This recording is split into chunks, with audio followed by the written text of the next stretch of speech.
A very good morning.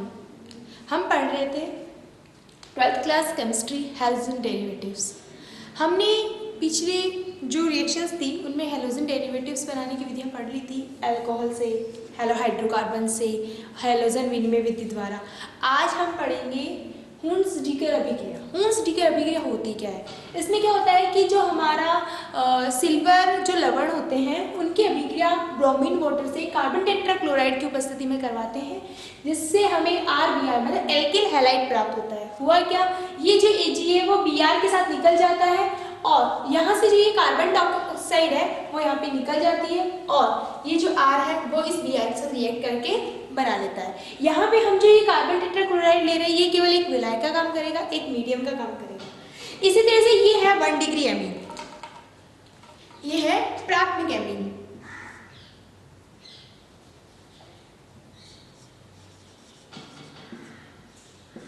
प्राथमिक amine से, प्राथमिक एमीन मतलब 1 डिग्री एमीन किसे कहते हैं? जिसमें क्या हो कि नाइट्रोजन से केवल एक ही तरफ कार्बन चेन हो तो उसे 1 डिग्री कहेंगे, अगर दोनों तरफ कार्बन चेन हो तो उसे 2 डिग्री कहेंगे और अगर तीनों तरफ कार्बन चेन हो तो उसे 3 डिग्री कहेंगे। ये सिंपली बस केवल एक तरह से याद करने के लिए, ये 1 डिग्री एमीन, ये 2 डिग्री एमीन, ये 3 डिग्री एमीन। हमें यहाँ पे कौन सी लेनी है? 1 डिग्री मतलब प्राथमिक एमीन बोलते हैं उसे, ठीक है। अब प्राथमिक एमीन में क्या हुआ कि हम करवाते हैं नाइट्रोजन क्लोराइड से उसकी रिएक्शन करवाते हैं। नाइट्रोजन क्लोराइड से रिएक्शन करवाने पर क्या होता है कि ये जो दो हाइड्रोजन है ये इस ऑक्सीजन के साथ निकल जाएंगे और ये दोनों नाइट्रोजन क्या होंगे? N2 के फॉर्म में निकल जाएंगे और ये जो Cl बचा है वो RCl के साथ रिएक्ट करके एल्किल हैलाइड्स बना देगा। मतलब हमारी जब 1 डिग्री एमीन से नाइट्रोजन क्लोराइड से रिएक्शन करवाते हैं तो एल्किल हैलाइड बनता है और नाइट्रोजन प्लस H2O के जो H2O वाटर हमें प्राप्त हो जाता है। ये है आज हमारी जो हैलोजन डेरिवेटिव्स में जो एल्किल हैलाइड थे वो बनाने की विधियां फिनिश हो चुकी है। अब हम पढ़ेंगे उनके भौतिक गुणों के बारे में, मतलब एल्किल हैलाइड जो होते हैं उनके फिजिकल प्रॉपर्टीज क्या क्या होती है। फिजिकल प्रॉपर्टीज में हम सबसे पहले देखेंगे उनके कलर के बारे में बात करेंगे।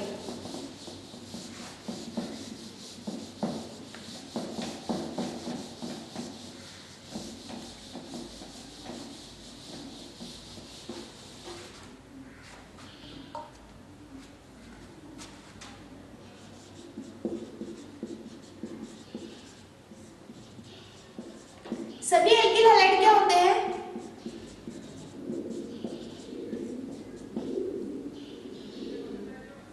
हैलाइड जो होते हैं वो क्या होते हैं? रंगहीन होते हैं मोस्टली। लेकिन एल्किल जो ब्रोमाइड होता है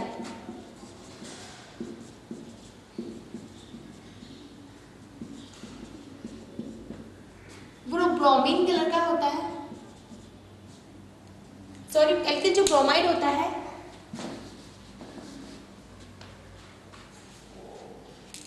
एल्किल ब्रोमाइड व एल्किल आयोडाइड जो होते हैं वो टाइम के पीरियड के साथ साथ पीले पड़ जाते हैं।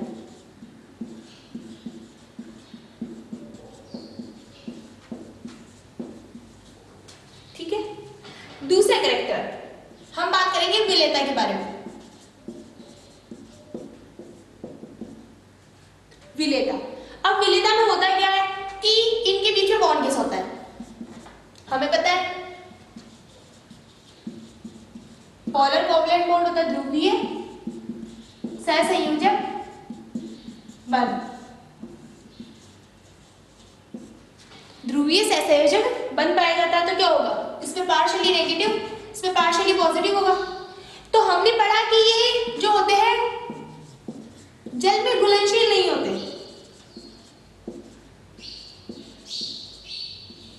नहीं होते।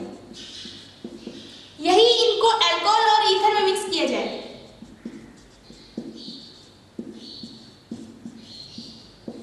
ये घुलनशील होते हैं। ठीक है, हमारा क्वेश्चन है सीधा सा कि ये वाटर में डिसॉल्व नहीं होते और जो अल्कोहल ईथर है इसमें डिसॉल्व हो जाते हैं। इनको भी विलायक, जल को भी एक विलायक के रूप में लेते हैं और अल्कोहल ईथर को भी विलायक के रूप में लेते हैं। यह कार्बनिक विलायक है और ये अकार्बनिक विलायक है। अल्कोहल ईथर जो है इसमें ये घुलनशील है। क्यों? देखो ये जो है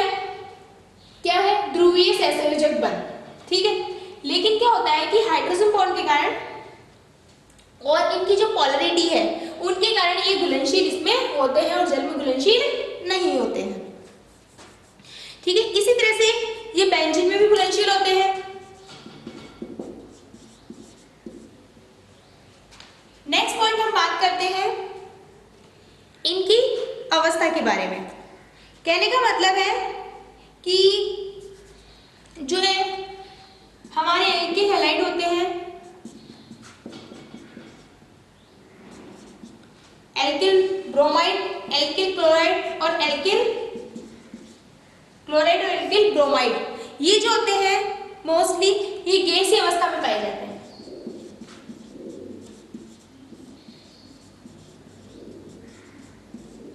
लेकिन जो हमारा एल्किल आयोडाइड है वो किसमें पाया जाएगा? द्रव व ठोस अवस्था में।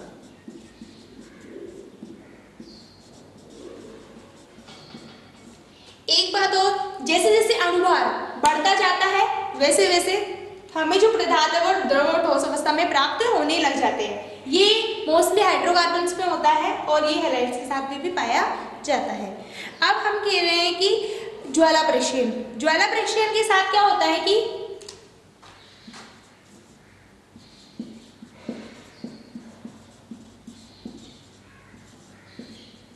जैसे ही हम एल्किल हैलाइड को जलाते हैं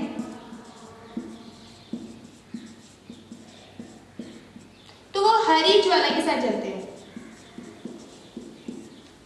क्या होता है? ग्रीन जो फिनोमेनन्स है उनके साथ ये जलता है। ध्रुव प्रकृति के बारे में हमने पढ़ लिया। अब हम बात कर रहे हैं कि उनके जो अणुभार होते हैं वो क्वथनांक और गलनांक पे किस तरह से निर्भर करते हैं।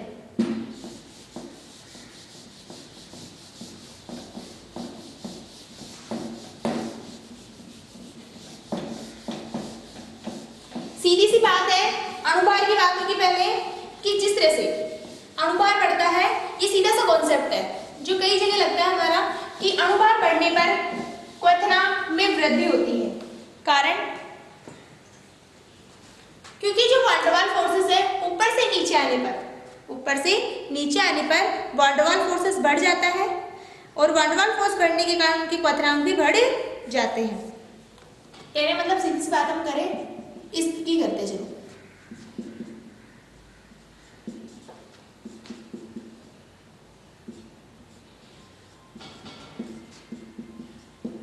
ऊपर से नीचे आते क्या होता है?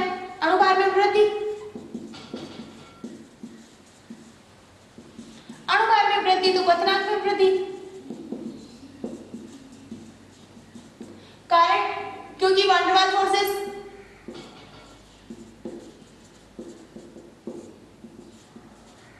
देखो, जो हम गलनांक और क्वथनांक की बात करते हैं वो हमेशा वान डेर वाल फोर्स पे डिपेंड करता है। लेकिन अगर हम बॉन्ड की बात करते हैं तो हमेशा हम आयनिक, कोवलेंट और उनको प्रीफर करते हैं, हाइड्रोजन बॉन्ड उनको करते हैं। लेकिन जब क्वथनांक और गलनांक की बात आती है तो वान डेर वाल्स और एक और बॉन्ड होता है हाइड्रोजन, उस पर ही निर्भरता होती है अधिकतर।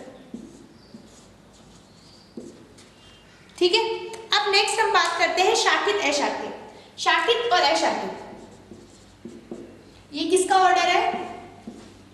क्वथनांक का।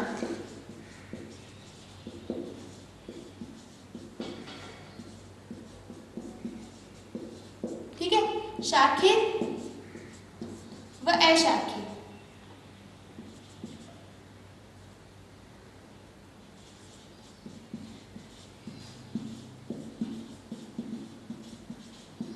देखो, शाखित जो होता है उसमें क्या होता है कि लाइन कुछ इस तरह से होती है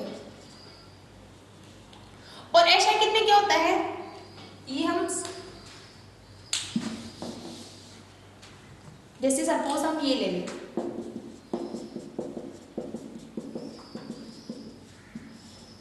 ठीक है, सिंपली ले लिया हमने, तो इसका जो क्वथनांक गलनांक होगा वो ज्यादा होगा इससे जो ब्रांचेस है, जो शाखित है।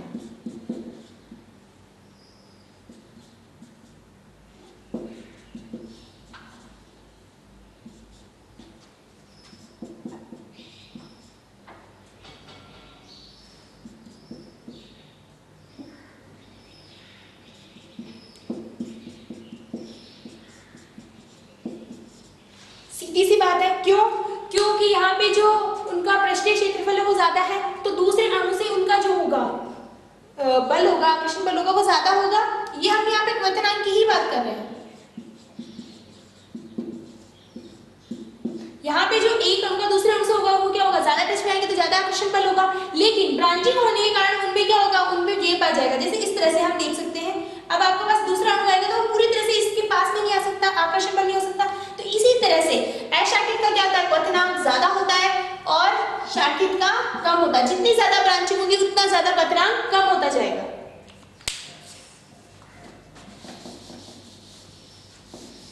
ये हमारा सीधा सा टॉपिक फिजिकल प्रॉपर्टीज हो चुकी है हमारी। अब हम बात करेंगे उनके रासायनिक गुणों के बारे में।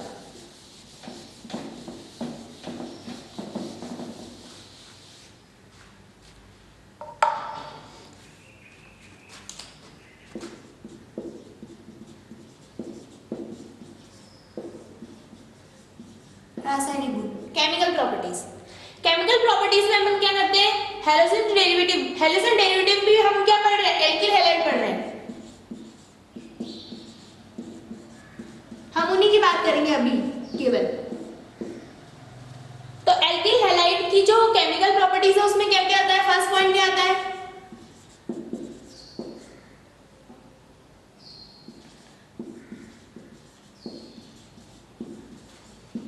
नाभिक स्नेही प्रतिस्थापन अभिक्रिया।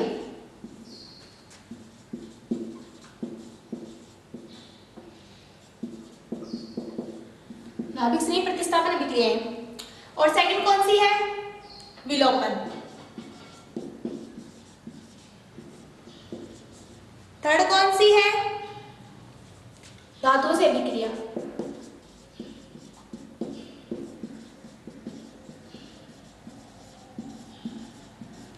फोर्थ पॉइंट क्या है हमारा,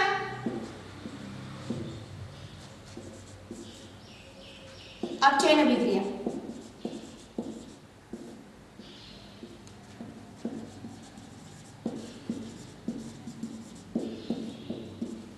ठीक है, ये चार हम रासायनिक अभिक्रियाओं में पढ़ते हैं, ये रासायनिक गुणों में पढ़ते हैं। पहली कौन सी है, नाभिक स्नेही प्रतिस्थापन। सेकंड कौन सी है, विलोपन अभिक्रिया। थर्ड कौन सी है, धातुओं से अभिक्रिया। फोर्थ हमारी अपचयन अभिक्रिया। अब हम स्टार्ट करेंगे नाभिक स्नेही प्रतिस्थापन अभिक्रिया।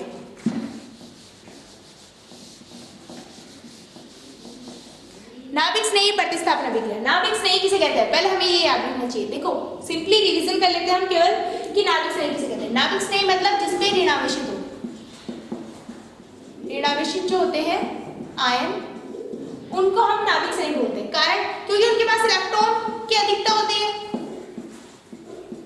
इलेक्ट्रॉन की अधिकता होगी तो वो क्या करेगा, जो नेगेटिव पॉइंट होगा, सॉरी जो इलेक्ट्रॉन, जिनको इलेक्ट्रॉन की आवश्यकता होगी वहां पे आसानी से अटैक कर सकता है। सिंपल साइनाइड हम ले, ये नेगेटिव है, और यहाँ पे हम पॉजिटिव कोई भी ले लें, तो ये जो है ये तो इलेक्ट्रॉन्स नहीं हो गया, ये कौन सा है, नाभिक स्नेही। सॉरी ये तो हमारा हो गया नाभिक स्नेही हो गया, ये हमारा हो गया इलेक्ट्रॉन्स नहीं। ठीक है, तो ये नाभिक स्नेही क्यों, क्योंकि इसके पास इलेक्ट्रॉन है। अब इसे कौन चाहिए, जो इसके इलेक्ट्रॉन ले सके। ठीक है, तो इसको नाभिक चाहिए, और ये पॉजिटिव है, मतलब पॉजिटिव इस पे इलेक्ट्रॉन की कमी है, तो ये क्या हो गया, इलेक्ट्रॉन्स नहीं, ये क्या हो गया, नाभिक स्नेही। ठीक है, हमें इतना सा याद रखना है। ये याद रखने हम बता सकते हैं कि नाभिक स्नेही कौन से होते हैं और इलेक्ट्रॉन स्नेही कौन से होते हैं। इसमें हमें ये भी याद रखना है कि जिसके ऊपर इलेक्ट्रॉन्स अधिक पाए जाते हैं इसमें लोन पेयर्स भी आते हैं, और जिनमें मल्टीपल बॉन्डेड पाया जाता है। जिनमें मल्टीपल बॉन्डेड होते हैं उनमें भी हम उनको भी नाभिक स्नेही कहा, उनको भी नाभिक स्नेही कहा जा सकता है। मल्टीपल बॉन्डेड मतलब डबल बॉन्ड, ट्रिपल बॉन्ड। ठीक है, ये कुछ स्पेसिफिक रिएक्शंस में ही देखने को मिलता है। अब नाभिक स्नेही की बात करें हम, नाभिक स्नेही जो अभिक्रिया होती है ये हमें पता चल गया। नाभिक स्नेही किसे कहते हैं कि नाभिक स्नेही, नाभिक के द्वारा अभिक्रिया की हुई अटैक। तो जिससे सिंपल हम बात करते हैं ये प्रतिस्थापन। प्रतिस्थापन का मतलब एक जो नाभिक स्नेही है दूसरे नाभिक स्नेही को क्या कर रहा है, वहां से हटा रहा है। एक एग्जांपल के थ्रू देख लेते हैं अपन। साइनाइड में आपको दे रही हूं एक टॉपिक केवल सिंपली। ठीक है, तो ये क्या होगा, ये साइनाइड क्या है, इससे ज्यादा क्रियाशील है सपोज, तो ये क्या करेगा, इसको यहाँ से रिप्लेस कर देगा, और हमारे पास क्या आ जाएगा, NaX, जो X हमारा कोई भी हैलोजन हो सकता है। ये सिंपली हमने बात की। ठीक है, अब हम देखते हैं कि नाभिक स्नेही जो प्रतिस्थापन अभिक्रिया में कितनी प्रकार की है। हमने देखी 2 प्रकार की होती है।